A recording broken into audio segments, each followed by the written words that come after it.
If you've had your eye on retro-style cameras that combine vintage design with modern features like powerful low-light sensitivity, you'll want to have a look at the Fuji X-E1.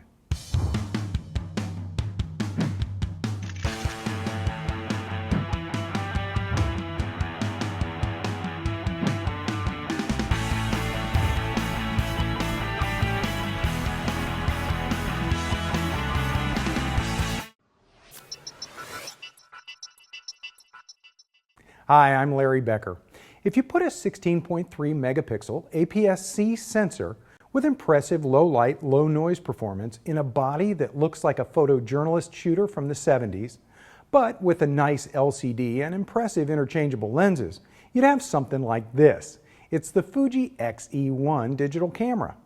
I guess technically it's a digital mirrorless camera, but there are features and styling cues that are intended to appeal to fans of historically great film cameras. While many modern cameras have things like scene modes and automated shooting modes to simplify things for the modern consumer, Fuji has tried to appeal to nostalgia by providing simulated film types.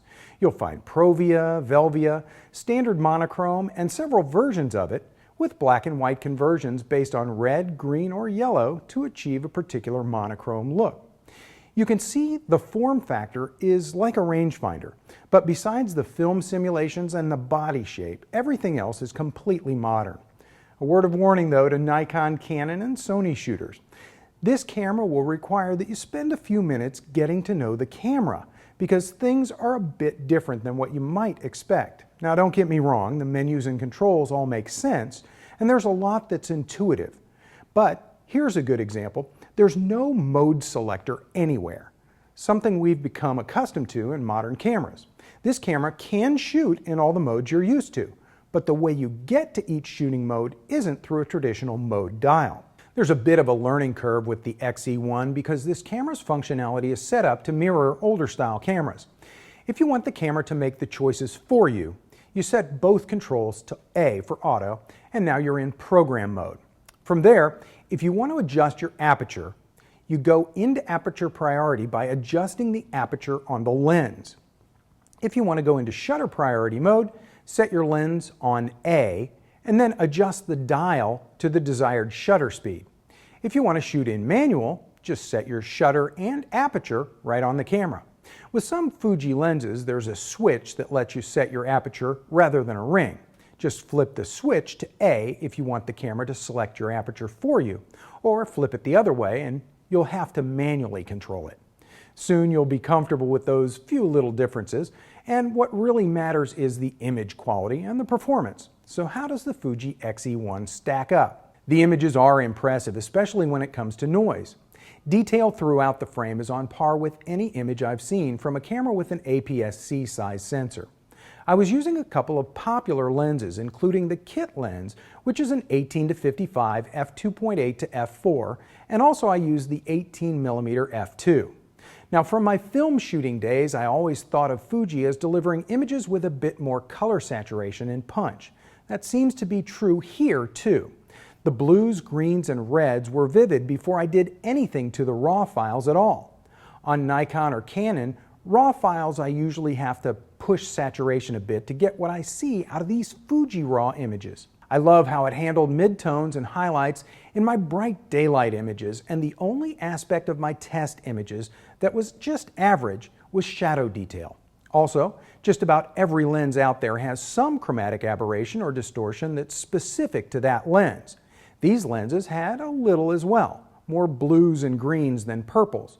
But I didn't find it to be a problem because it's handled pretty well in camera by the JPEG processing or by a lens profile in camera raw post-processing.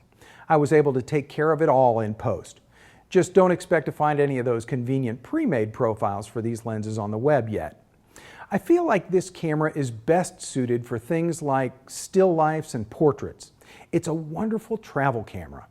It's a nice low-profile street shooter. But it's not going to be great for action or sports. Now, it can grab a very respectable 6 frames a second, but for action and sports you'll probably want something with a bigger buffer and a more sports-oriented focusing system. Sure, you can probably get some decent action shots, but if you're a professional sports shooter, this is not the rig for you. The autofocus isn't lightning fast, but it's not really slow either. I bring this up because the big brother to this camera, the X Pro 1, came out last year. And when it did, it was very slow at focusing. Fuji fixed the slow focus on the X Pro 1 with a firmware update, and this camera comes with the better firmware already installed. So slow focus was never a problem with the X-E1. One other note about the focusing system is that I didn't really see any change when the macro mode is on. With the two lenses I had for testing, the 18-55 f2.8 to f4 and the 18mm f2, I experienced zero difference in the performance of focusing on up-close objects with or without macro turned on. The only thing macro did in my experience was to make it so that the camera couldn't focus at all at a distance. Depending on your lens, you may have a different experience, but if not, I'd just turn off the macro. Look in the manual and you'll see that there's even a way to lock it so that you don't accidentally turn it on. That's what I did. My only little gripe about the focusing system is that changing the focusing point on the fly isn't easy enough to do with the camera held to your eye for shooting. You have to press the AF button at the lower left and then navigate with your right hand using the selector. It's a two-handed process. The X-E1 can shoot up to 29 minutes of video at 1080 or 720, but you will be relegated to 24 frames per second. I saw a bit of image compression noise with some of the background elements, so don't plan on using this for pro video work either, just casual recording. It does have an onboard mic plus a microphone jack and mic volume controls, and the autofocus works well while recording. Video quality is okay, but the X-E1 is really for still shooters who want to occasionally grab video and not the other way around. When it comes to adjusting settings, I found the menu system very intuitive and easy to use. But Fuji has an even quicker, better way to access most of the things you might want to adjust, just by pressing the Q button. It brings up a grid of the most commonly accessed settings, and you navigate around with the selector, and then you change settings with the command dial. It's fast and it's helpful, but just one minor tweak would make it perfect. All the setting category names are at the top of the screen, and when you make changes, the command dial changes the little icons. But it would be nice to see an explanation of the changes rather than just the icons along the bottom edge of the screen so that you really knew for sure what you were changing. Besides this 18-55mm f2.8 to f4 kit lens, there are a handful of other Fuji brand lenses that will fit this camera. As well, there are adapters for other lens mounts. For example, the X-E1 manual even mentions an available M-mount lens adapter because there's a feature built into the camera that does parallax correction. In other words, it compensates for barrel distortion or pincushion distortion depending on the lens you're using. Besides great image quality for an APS-C size cropped sensor, the X-E1 has a few more standout features I really like. The pop-up flash is one of those that you can pull back so that you can bounce the flash. And there's a hot shoe for even more powerful flash units if you like. The EV dial is convenient, the grip and weight feel good, but the buttons right by the thumb grip do occasionally get pressed by accident. I'm not generally a fan of LCDs for shooting in the sunshine, but I was surprised how bright this LCD can be cranked up. It turns out that's both good and bad. It's good because you can see to shoot better in bright sun, but it's bad because it's misleading during image playback. I was reviewing images I thought were blown out, but they were really just fine. So my suggestion is avoid turning up the brightness on the LCD unless you just have to. Nevertheless, I shoot my stills indoors and outdoors with the viewfinder. It's just more natural for me. Now, it has an electronic viewfinder rather than an optical viewfinder like the X Pro 1 has. I don't love EVFs because they're usually too contrasty in normal to bright light, but my opinion is that EVFs are always better than an LCD because it eliminates all the reflection and glare issues.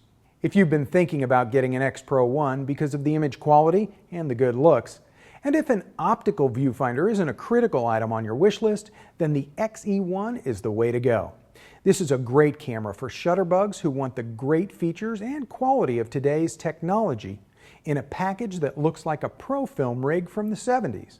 The Fuji X-E1 is a pleasure to use. It's unobtrusive on the street, but it's sure to wow other photo enthusiasts. For Kilby Training and B&H, I'm Larry Becker. Thanks for watching. For more information, please visit us online, give us a call, or stop by our New York City Superstore. You can also connect with us on the web.